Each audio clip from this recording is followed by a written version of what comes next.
Hi, welcome to Dhanush kitchen. இன்னைக்கு என்ன recipe பார்க்க போறோம்னா தந்தூரி சிக்கன். வாங்க பார்க்க போகலாம். ஒரு பவுலில் தயிர் சேர்த்துக்கோங்க. இஞ்சி பூண்டு பேஸ்ட்டு, தந்தூரி மசாலாலாம் சேர்த்துக்கோங்க. அம்மா காரம் பத்தாதுன்னு சொல்லி கறி மசாலா, மிளகுத்தூள்லாம் போட்டிருக்கோங்க. சில்லி பவுடர் கொஞ்சம், மிளகாத்தூள் கொஞ்சம் போட்டுக்கோங்க. தேவையான உப்பு போட்டுக்கோங்க. கஸ்தூரி மேத்தியும் போட்டுக்கோங்க.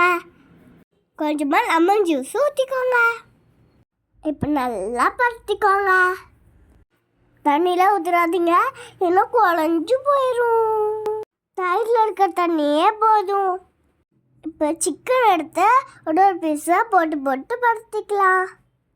சிக்கனை கீழே போட்டு வாங்கிட்டு வந்துடுங்க. சிக்கன் நல்லா கழுவி எடுத்துட்டு அதுக்கப்புறம் போடுங்க. நாங்கள் 1 கிலோ செஞ்சுருக்கோம்.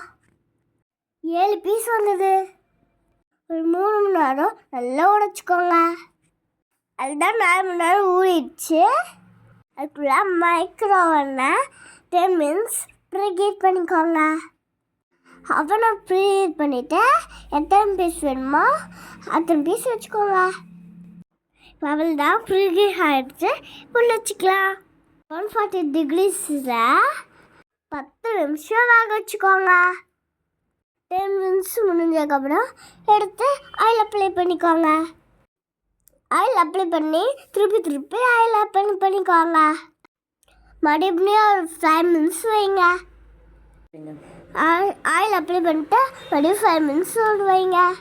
அதுதான் சிக்கன் நல்லா வெந்துருச்சு.